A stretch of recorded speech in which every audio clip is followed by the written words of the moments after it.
என் இனிய உலகத் தமிழ் மக்களே, தாய்மார்களே, பெரியோர்களே, சிறார்களே, என் அருமைச் சீடர்களே, யோக நண்பர்களே, யோக விரும்பிகளே, உங்கள் அனைவருக்கும் என் இனிய காலை வணக்கம். கலைஞர் தொலைக்காட்சி நிகழ்ச்சியில் நலமுடன் வாழ என்னும் பிரிவில் யோகாசனத்துக்கு அதிகாலை வேளையில் முதல் நிகழ்ச்சியாக தரப்படுகிறது. ஏன் முக்கியத்துவம் கொடுக்கப்பட்டிருக்கிறது என்பதை நீங்கள் சிந்தனை செய்து பார்க்க வேண்டும். இன்றைக்கெல்லாம் யோகம் உலக மக்களின் உரிமையாகிவிட்டது.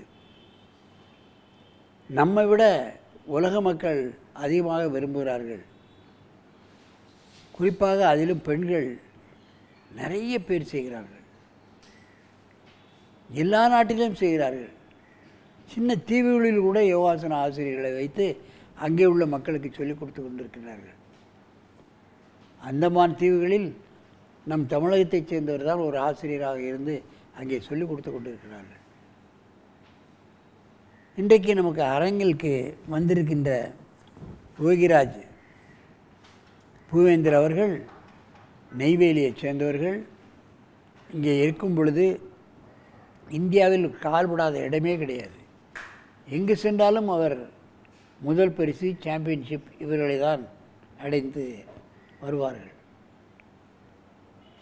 அவர்கள் எங்கள் நெய்வேலியிலே வேலை பார்த்து கொண்டிருந்தார்கள். அதற்கு பிறகு ஆவடியில் வேலை பார்த்து கொண்டிருந்தார்கள். வேலையை துறந்துவிட்டு இக்கலைக்கு முழுமையாக தன்னை அர்ப்பணித்தார். அதன் காரணமாக நான் அவரை ஹாங்காங் அனுப்பி வைத்தேன். இன்றைக்கு அங்கே கொடிகட்டி பறந்து கொண்டிருக்கின்றார்.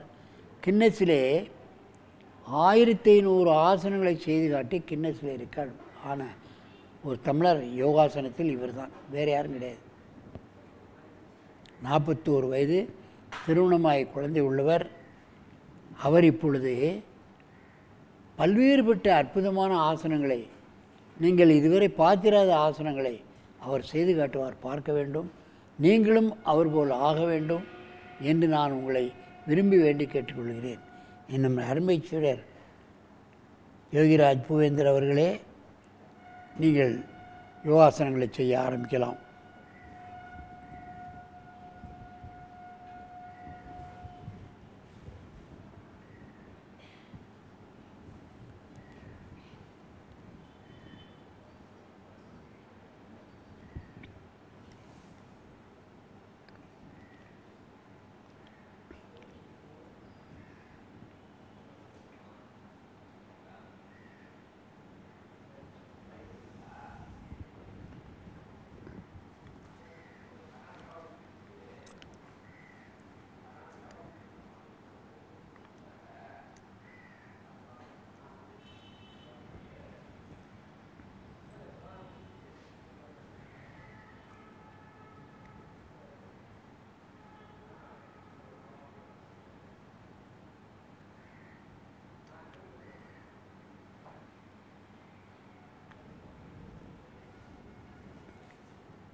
கொஞ்சம் என்ன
முடிச்சிருப்பா.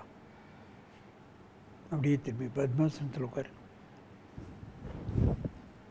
என் அருமை பெரியோர்களே, தாய்மார்களே, நீங்கள் யோகிராஜ் புவேந்திரன் அவர்கள் செய்த ஆசனங்களை எல்லாம் பார்த்தீர்கள்.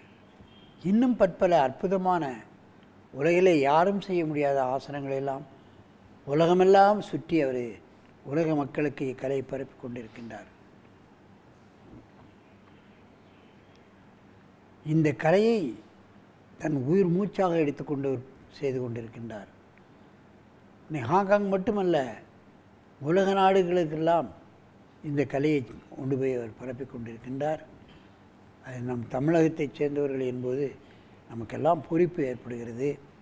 அவர் மென்மேலும் பல ஆண்டுகள் வாழ்ந்து இக்கலையை உலக மக்களுக்கெல்லாம் கற்பிக்க நீண்ட ஆயுளை அவர் கொடுக்குமாறு நாம் கடவுளை வேண்டுவோம். இவர் போன்ற பல மாஸ்டர்களை அவர் உருவாக்க வேண்டும், இக்கலையை வளர்க்க வேண்டும், தமிழ்கலை என்பதை உலக மக்களுக்கு அவர் பரப்ப வேண்டும் என்று கேட்டு உங்களிடமிருந்து விடைபெறுவது ஆசனம் ஆண்டியப்பன். வணக்கம்.